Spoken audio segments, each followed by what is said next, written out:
it's obviously more difficult because you don't have as many things to look at. But they played an exhibition game, like we did, and we exchanged. I think we exchanged exhibition game video. So they've seen us, we've seen them.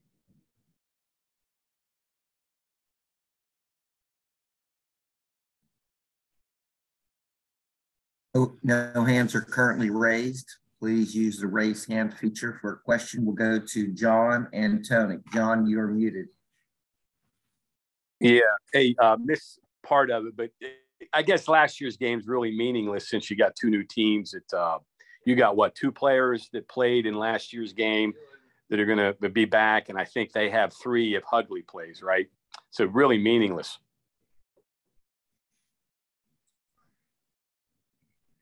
Yeah, I mean they've done a really good job of solidifying their roster.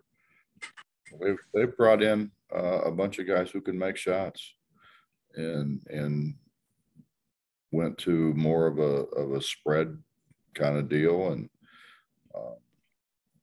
I mean, we're a whole lot different. I mean, the last few times we played, we were pressing, from start to finish, and we're a whole lot different than what we were then, and they're a whole lot different than the last time we played them. Hey, Hugs, I'm looking here, 41 threes they took in that game, and Henson, 6'7" wing, took 12 of them. What to see, what's some of the challenges you have to deal with guarding him? 6'7", 255 pounds, and he can really, really shoot the ball. He really shoots the ball. He's got a great touch. He's got a quick release. He's really good, and he's really good in transition.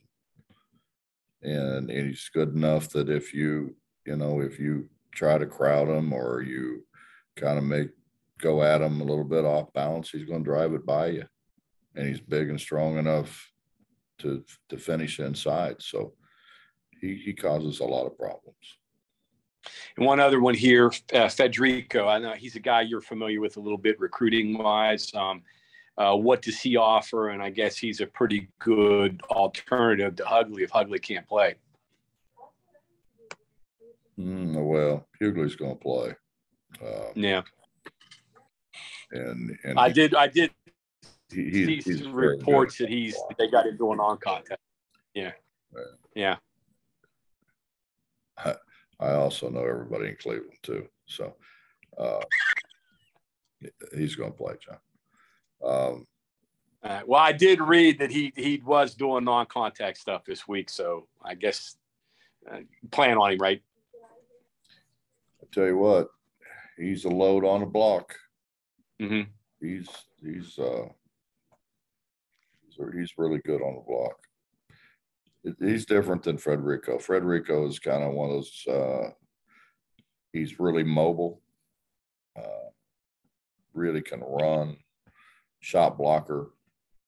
He's not going to be able to score it the way Hugley scores it. But it's in terms of what he does defensively for him and keeps balls alive.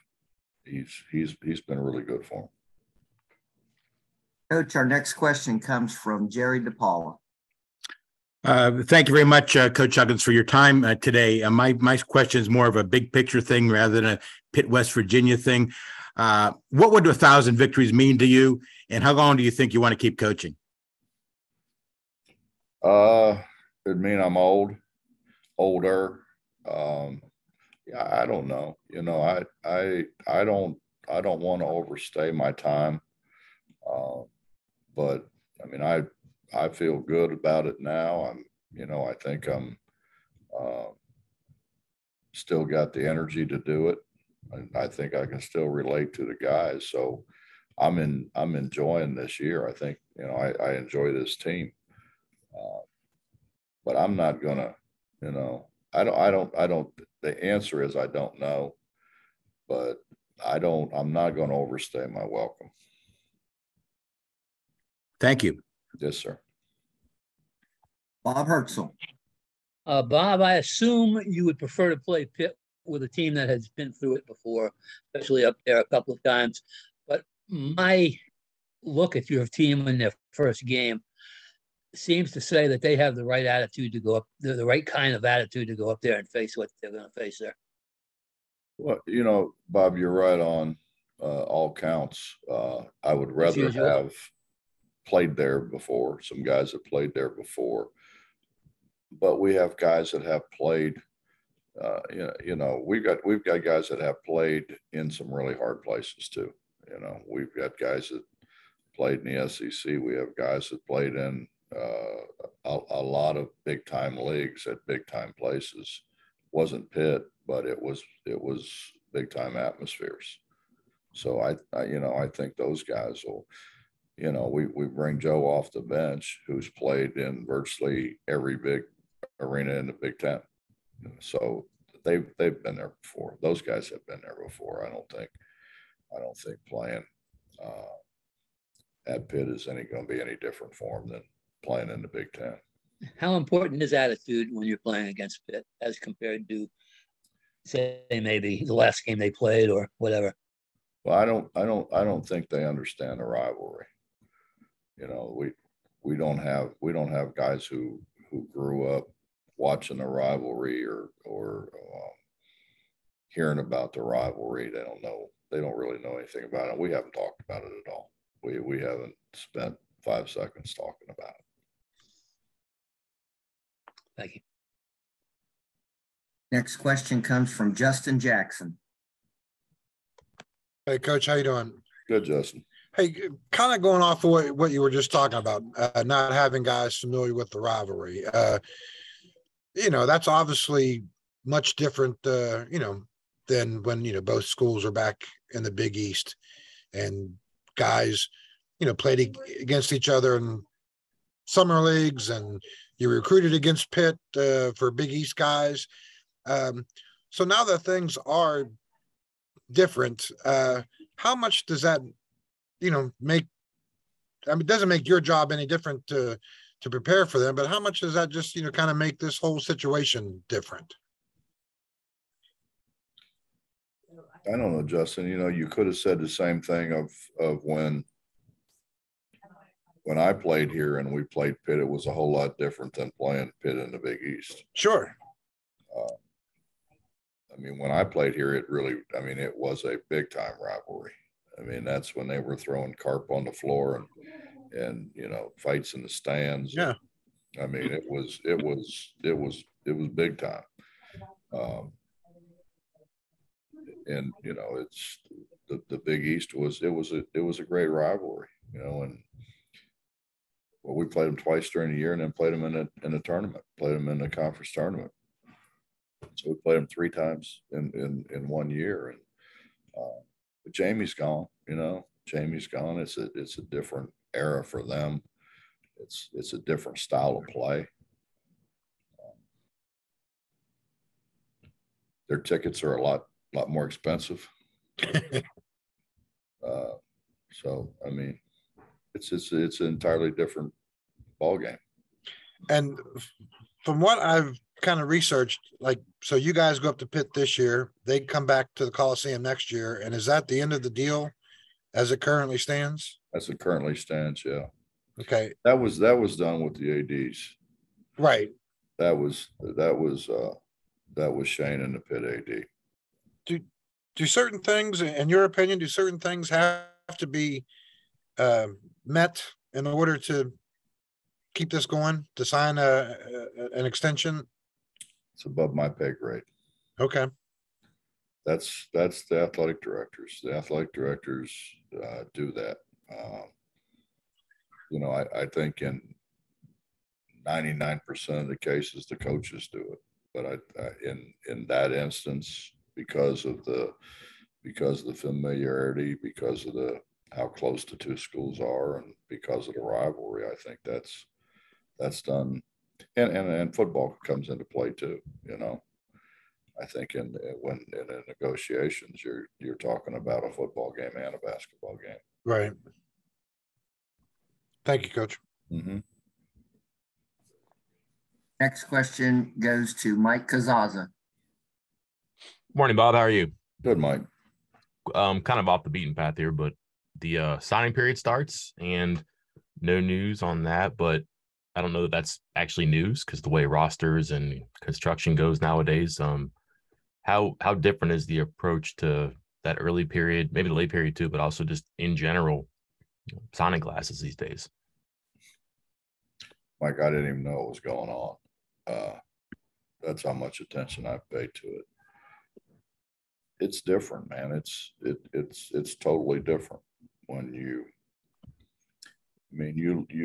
look at the guys that are playing for us are sophomores. I mean, and they didn't play very much as a freshman.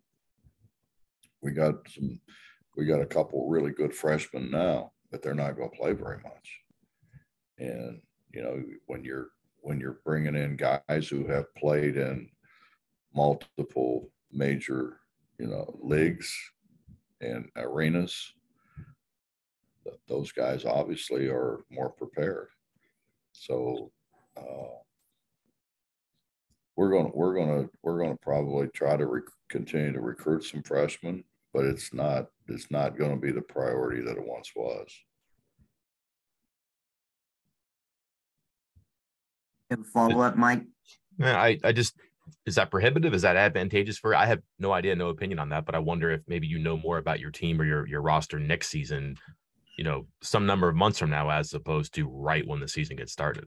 Well, look at the guys we're going to lose. Look at the guys we're going to lose. We're going to probably replace those guys through the portal. That'd be my guess. I mean, obviously you want to get the right guys, but I mean, I think with the guys we have that this is their last year, and most of those guys are 5-year guys. They're probably going to get replaced by portal guys, not freshmen. Then, because I don't want you writing bad things about me. If I'm playing a bunch of freshmen and we're getting our butts kicked, I just assume you write nice things. You have my word. Go back to Greg Hunter. Coach, in terms of Trey Mitchell, how was he the day after having a big run, and anything on Pat Sumner? He was really good. He practiced. He practiced the whole practice yesterday, which is the first time he's gone through a full practice, and he was moving well. He was shooting the ball well. I think his understanding of what we expect from him is a lot greater now. He's fine. I mean, I'm a little bit shocked that he's where he is today, honestly. And Pat, how's Pat coming along?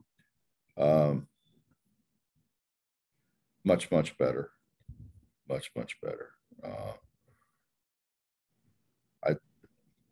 It just seemed that Trey was so much more anxious to get started than Pat was. I think Pat was a little more reserved about it. But then again, Pat didn't go through what Trey went through, and I think Trey really missed it where Pat had played a whole lot more than what Trey did. So I think he was a little more cautious, if that's the right word. Back to Jerry DePaula. Thank you. Bob, I'm old enough to remember your games when you played against Duquesne in Pitt at the old Civic Arena. What are some of your best memories of your playing days in Pittsburgh? Winning.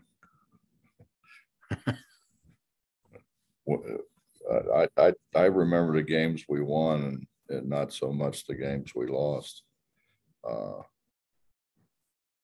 We played in the old field house a lot. Seemed like a lot. And it was fun. It's kind of interesting, the characters that showed up in the old field house. But it was, we look forward to it. And we as a team, I think, look forward to playing there. Was basketball more intense back then or more intense now? Well, you only had two officials then. You know, you could get away with a lot more.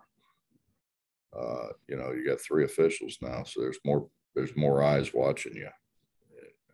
I think it was way more physical back then.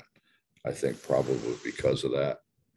But it was fun, you know, and when it was all said and done, you know, I played on a bunch of, well, we all did. We played in a bunch of money tournaments, and I played with a lot of Pitt guys.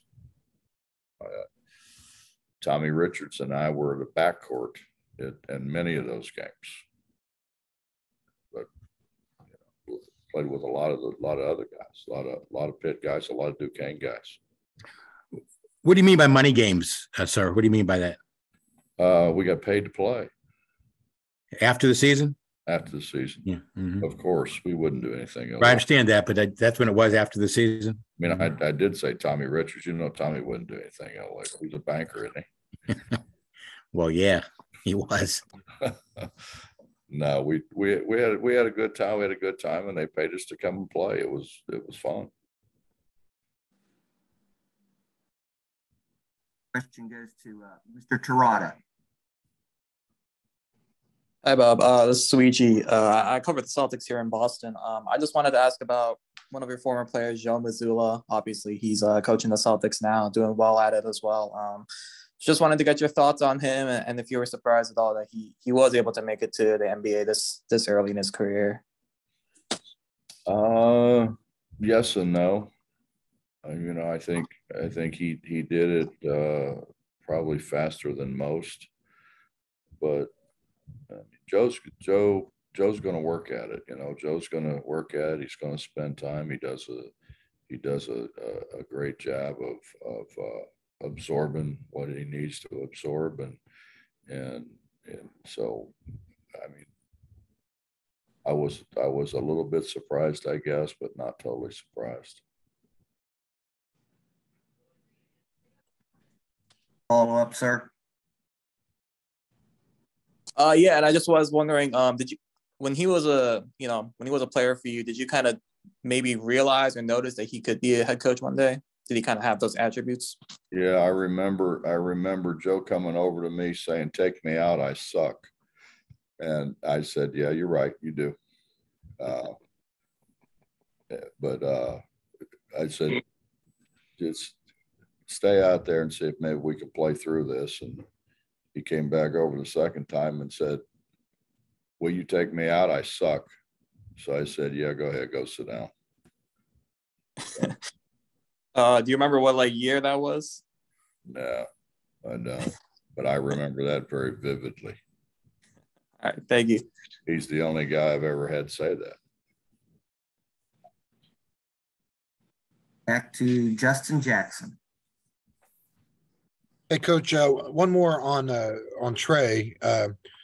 Obviously, if there's any kid on your roster who might understand a little bit of the rivalry, it would be him, coming from the Pittsburgh area. But I'm not familiar with his recruiting background. I mean, I don't know if Pitt really went after him, or I mean, he goes to UMass as a freshman. But you know, with him being a Pittsburgh guy, I'm wondering if there's anything there for him this week.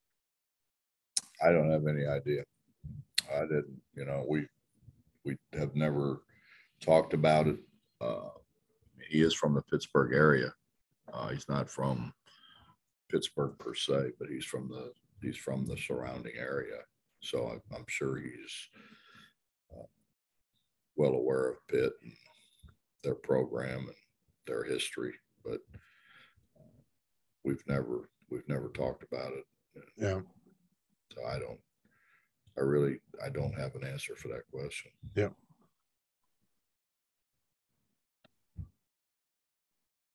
Oh, Antonic, your hand is up. Do you have a question? I do. I have two. Quick on Trey. A little pleasantly surprised that he performed so well in whatever it was, 14 minutes without practicing. Does that surprise you a little bit? Yeah, it did.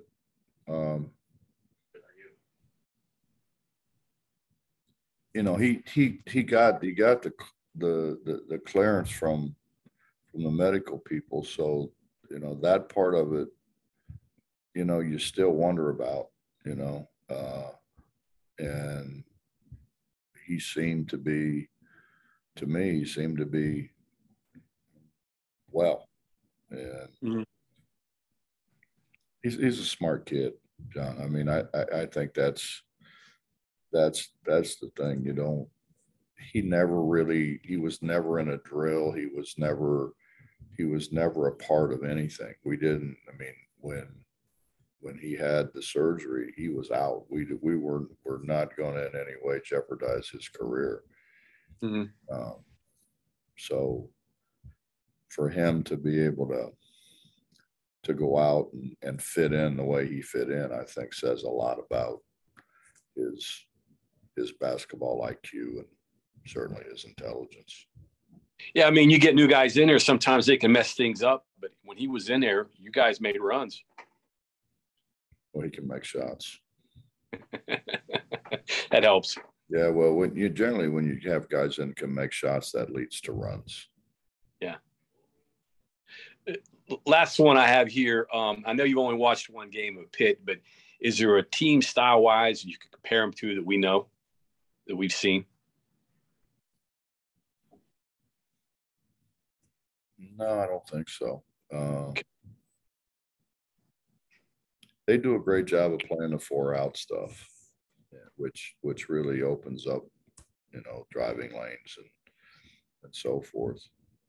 But they do a lot of other things, and I think I think they're way more versatile defensively than what they were in the past. They're going to play multiple defenses. Okay. And they're going to press some. Okay. So I think I think they're going to bring a much bigger package than what they brought in the past. Okay. Greg Hunter. Bob, back to your memories of Fitzgerald Fieldhouse and Pitt. Any specific moment, any interaction with Tiger Paw, any of those type of things? You always have great stories. Don't want to, you know, I really don't want to get into it, Greg, because it may incriminate me. It's 40 some years. I don't think they can prosecute you. I don't think that. Well, I don't know. It is Pittsburgh. I don't know, man. You know, there was crazy stuff. I mean, it was when Junior Sample and Tiger Paul got into a wrestling match. I mean, how does it get any better than that? It was a lot of fun. It was a lot of fun, and you know, the neat thing about it was, and there were a lot of scraps and things, and you know, a lot of stuff went on. But the neat thing about it was when it ended, we played. I mean, I played a lot with Pitt guys and Duquesne guys. You know, we played in all those tournaments. I mean, why wouldn't you? You know, if you go make a few dollars and have fun playing ball, why wouldn't you? I went in one time. I was playing for P.I. Drake, the Castle Club, and he calls me like at the last minute and says, "I need you to get up here." And I was actually in the dorm. I drive up to Wheeling in that little grade school, whatever it was, right there. And so I get in. I walk in the locker room, and everybody's in there laughing and having a good time and all that. And I walked in and went dead silent, as it was all Pitt and Duquesne guys. And then P.I. didn't play me in the first quarter. I'm sitting there thinking, what am I doing? You know, I'm thinking if I don't get in the second quarter, I'm going home. He puts me in the second quarter, and I played the last 3 quarters, and Tommy Richards and I end up playing in the backcourt together in a whole lot of tournaments. The big guys were kind of in and out. They got fired, and then they got rehired. And I found a couple other ones, whatever. But Tommy and I were fixtures in the backcourt, so we played together a lot. Members of the media, there's no questions in the queue with raised hand. This is our last chance. Any other questions for Coach Huggins? Hey, Bob, I do have one final one. Incoming recruit, how much can you tell? Is he enrolled yet? When can you start talking about a newcomer? I can't. Mm-hmm. I can't. That it's too early for us to talk about that. Okay, fair. Mess will be right on top of it when it happens. Don't worry. I mean, he'll be right there on it. Okay, Coach, that's all the questions we have. Thank you very much.